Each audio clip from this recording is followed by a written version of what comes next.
Olá, estamos aqui para mais uma aula da Escolha Educação. Meu nome é Michael Gonçalves, sou professor de filosofia. Estou aqui para falar de Thomas Hobbes, esse cara que de vez em quando cai nas questões objetivas, mas que vive sendo mencionado nas redações. Ele é um dos mais usados em redação, com certeza, segundo as minhas amigas, meus amigos corretores de redação das escolas e do Enem por aí. Então vamos para a nossa 22ª aula de filosofia.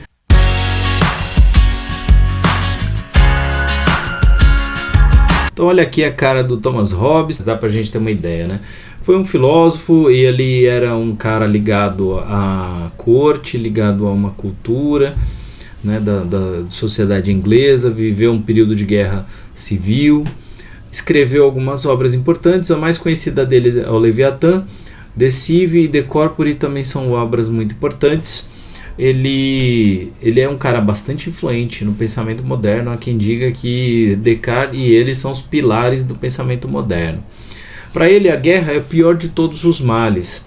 E a guerra resulta de alguns problemas que a gente encontra na própria natureza da vida do ser humano e não só em determinados contextos. Sempre que houver ser humano junto, vai ter a possibilidade de guerra, se aquelas condições se manifestarem. E ele vai dizer que a pior das coisas é a guerra, e a guerra de todos contra todos, ela se dá numa determinada condição. Ele vai falar que o medo e ele nasceram gêmeos porque ele nasceu durante uma invasão, né?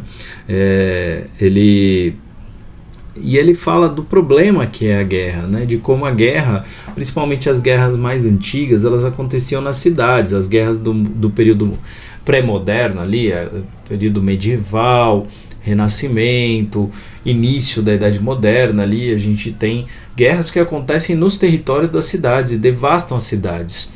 Então uma das preocupações do Thomas Hobbes é tentar retirar a guerra desse lugar. Criando um estado mais abstrato, é possível você desarticular do local onde as pessoas vivem para levar a guerra para um campo neutro.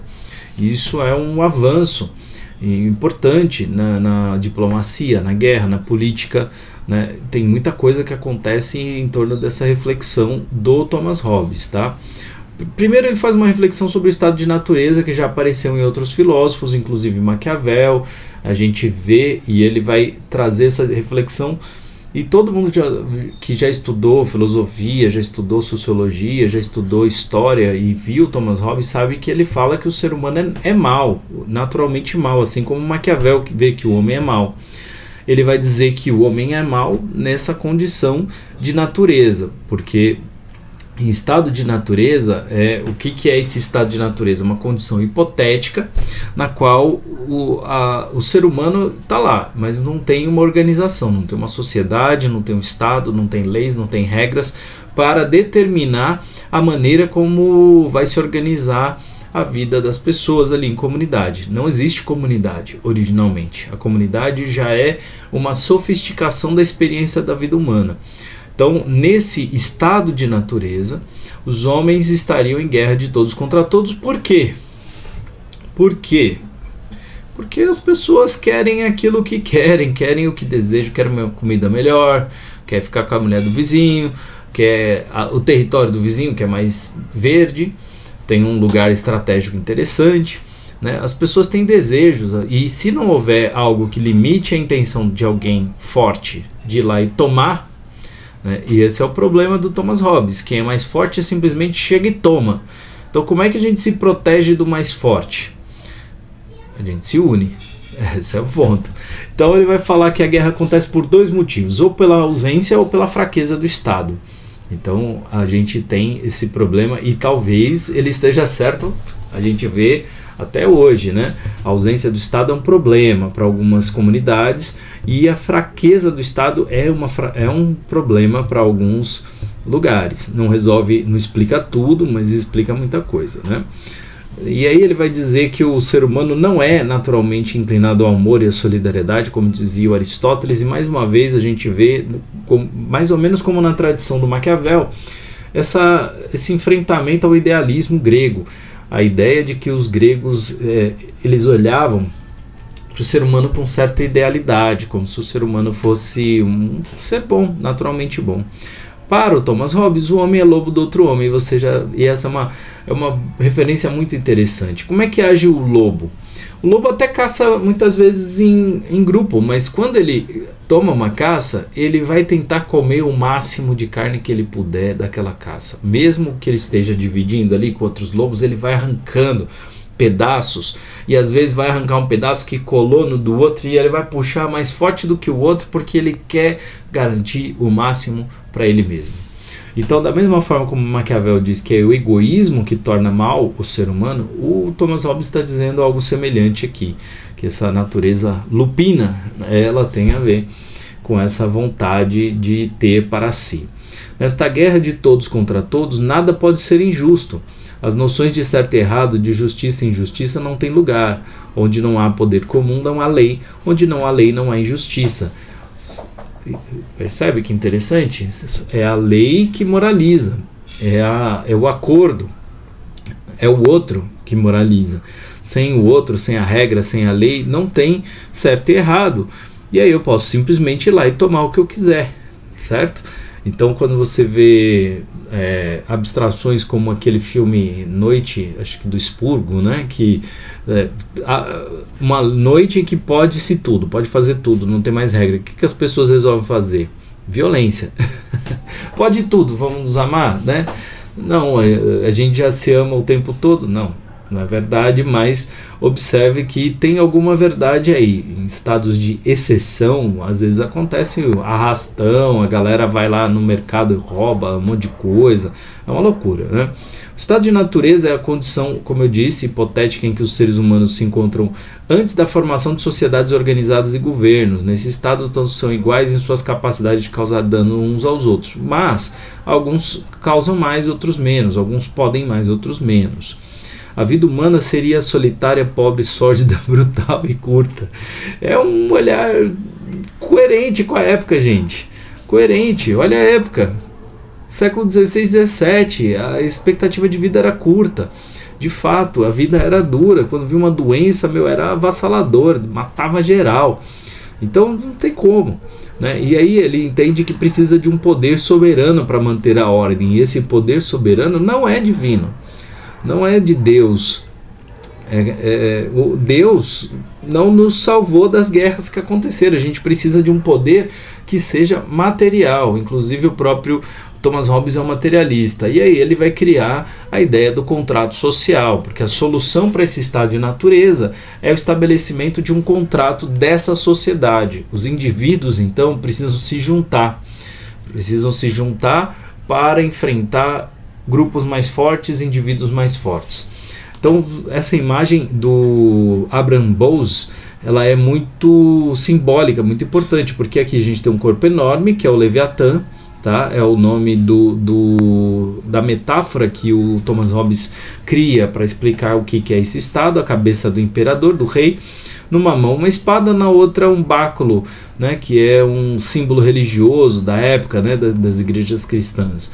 Se de um lado você tem vários símbolos religiosos, do outro você tem vários símbolos bélicos, mostrando que o soberano, ele junta todas essas forças que fazem o Estado, né?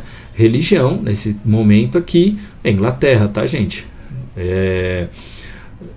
E aqui o exército. Mas observe, não dá para ver direito aí, se você tiver no celular então não vai ver mesmo, mas aqui o corpo é feito de pessoinhas, são mini pessoas, porque quem forma isso aqui é uma espécie de corpo formado pela sociedade. Isso vai lembrar muito Emily Durkheim, quem está acompanhando no canal a nossa aula de sociologia, mas o corpo é feito pelas pessoas.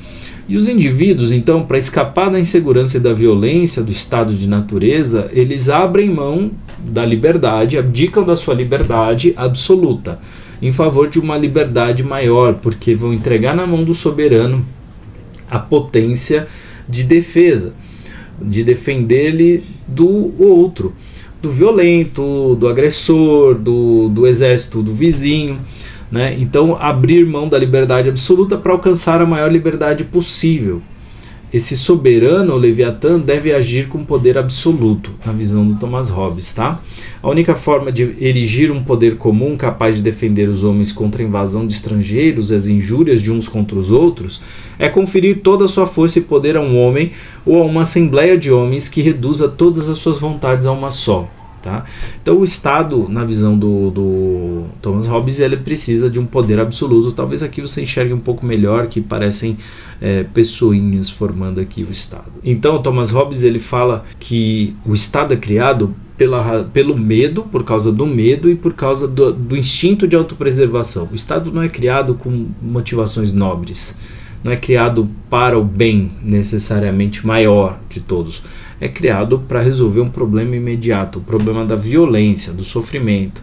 E ele vai tentar vencer essa violência com mais violência, com um poder maior ainda, né? O soberano, então, precisa ter um poder absoluto, seja monarca ou assembleia, a gente viu no texto ali. Esse poder não pode ser limitado, pois qualquer tentativa de restringir o soberano tornaria o caos do estado de natureza. A liberdade dos cidadãos, portanto, reside na obediência.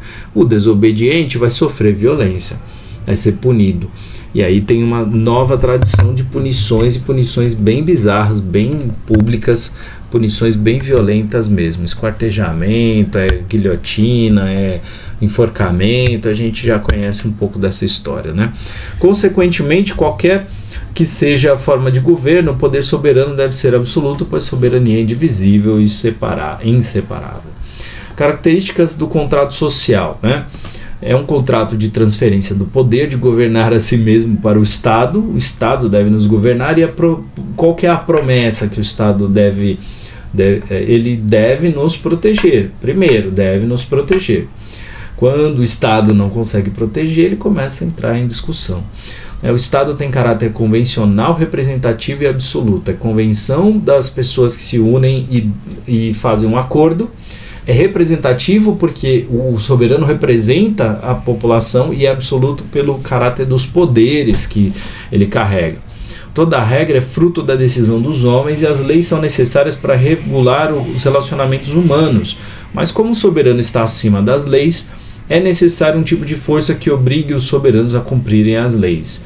Isso não fica claro, isso só vai se sofisticar um pouco mais com os franceses, que a gente vai ver mais pra frente, tá? As leis leviatânicas são aquelas que defendem que a pessoa precisa ser defendida do próprio impulso, pelo próprio Estado. Por exemplo, no Brasil a gente tem a lei seca, você não pode beber e sair dirigindo, então o Estado te cria uma restrição para dizer que você não pode fazer aquilo que você deseja, porque aquilo que você deseja coloca você em risco e os outros em risco também. Veja que interessante, que argumento legal. Aqui um outro ponto da filosofia do Thomas Hobbes é que ele vai falar, ele é um materialista que fala que tudo é estudo dos corpos. Filosofia é estudo dos corpos. Para ele há dois tipos de corpos: os naturais, o ser humano, por exemplo, toda a natureza, e os artificiais, aqueles criados pelo ser humano, pela racionalidade. E ele é um cara empolgado com a racionalidade. Para ele, o artificial é superior ao natural. A realidade é composta de matéria em movimento. Tudo, né? E aí até mesmo o pensamento, ações humanas, a ética, a moralidade, a política, tudo isso tem a ver com a natureza. A gente tem que olhar para a natureza para entender, e emerge da natureza os fundamentos para que as coisas sejam como são. O universo, a totalidade do ser, é corpóreo. Tudo o que é real é material, e o que não é material não é real, né? Olha só. Por isso que ele não enxerga em Deus o protetor, tá vendo? O protetor tem que ser a gente mesmo. E aí alguns pensadores, para a gente ficar de olho, que ajudam a gente a compreender a importância do Thomas Hobbes para o mundo, para o pensamento, né? Rousseau, Locke, Kant, vários pensadores discutem a reflexão hobbesiana. Essa aula está bem rapidinha, né? Mas é isso mesmo, ele é bem direto, tá? Então, algumas questões, separei uma da Unesp, Provão, outra da Unesp e Enem, tá ok? Então, primeiro, Olha só, também conhecidas as organizações intergovernamentais, essas instituições são criadas por países, estados soberanos, regidas por tratados que buscam, por meio da cooperação, a melhoria das condições econômicas, políticas e sociais dos associados. Buscam soluções em comum para resolver conflitos de interesse entre os estados-membros. A Organização das Nações Unidas, fundada em 1945, é a maior organização internacional do mundo. Tem como objetivos principais a manutenção da paz mundial, o respeito aos direitos humanos e o progresso social da humanidade. Tá? Texto aqui do Benigno Nunes Novo. A organização política intergovernamental mencionada no excerto assemelha-se à concepção de Estado da abordagem contratualista de Hobbes, caracterizada pelo dever do soberano de proteger a vida humana, garantir o direito natural, superar a desigualdade social, ampliar a liberdade individual, assegurar a propriedade privada. Observem que A é a resposta correta porque a proteção da vida humana, o medo, lembra? O medo, o senso de autoproteção é o que gera o Estado, gera a necessidade do Estado. Beleza? Trovão Paulista. Para Thomas Hobbes, o núcleo de indivíduos de uma sociedade principiou a gravitar em torno de uma só pessoa ou grupo que institucionalizou a figura do Estado. Este, todavia, ancorou-se em pactos recíprocos realizados entre os membros das comunidades que acataram a utilização da força coativa para manter a paz e a defesa do comum. No referido texto, o papel de concentração dos poderes outorgados pelos indivíduos coube ao soberano, sendo os outorgantes chamados de súditos. Tá? De acordo com o excerto, a prática política mais coerente com o que foi defendido na teoria de Thomas Hobbes está na democracia representativa, na monarquia parlamentarista, na república presidencialista, no socialismo democrático, na monarquia absolutista. E na monarquia absolutista. Beleza? Por quê, né? Porque poder absoluto na mão do soberano. Tá? Unesp. É como se cada homem dissesse a cada homem: autorizo e transfiro o meu direito de me governar a mim mesmo, a este homem ou a esta assembleia de homens, com a condição de transferires para ele o teu direito, autorizando de uma maneira semelhante todas as suas ações. Feito isso, a multidão, assim unida numa só pessoa, se chama Estado. No texto, o autor expressa sua teoria sobre a origem do Estado. Nessa teoria, o Estado tem sua origem na atribuição de um poder absoluto ao soberano. Já matou aqui, né? Criação de leis aplicadas ao povo e ao governante? Não. Instituição de um governo pelos mais sábios? Também não. Manipulação do povo pelos chefes do Estado? Parece interessante, mas não. Né? Gestão do coletivo no estado de natureza? Não dá para gestar no estado de natureza. Então, atribuição de um poder absoluto ao soberano. Tá vendo aqui? A autorização, né, de governo. E último aqui do Enem. Polemizando contra a tradicional tese aristotélica que via na sociedade o resultado de um instinto primordial. Veja o ano, hein? Hobbes sustenta que no gênero humano, diferentemente do animal, não existe sociabilidade instintiva. Entre os indivíduos não existe um amor natural, mas somente uma explosiva mistura de temor e necessidade recíprocos que, se não fosse disciplinada pelo Estado, originaria uma incontrolável sucessão de violências e excessos. Referente à constituição da sociedade civil, considere, respectivamente, está errado aí, o correto posicionamento de Aristóteles e Hobbes. A. Instrumento artificial para a realização da justiça e forma de legitimação do exercício da coerção e da violência. Realização das disposições naturais do homem, artifício necessário para frear a natureza humana. Parece a B aqui de cara. Resultado involuntário da ação de cada indivíduo e anulação dos impulsos originários presentes na natureza humana. Objetivação dos desejos da maioria e representação construída para possibilitar as relações interpessoais. Realização da razão e expressão da vontade dos governados. Bom, correta aqui é a B. Realização das disposições naturais do homem, que o Aristóteles acreditava que naturalmente o ser humano iria formar a sociedade, porque o homem é naturalmente um ser social, e finalmente, né, um artifício necessário para frear a natureza humana.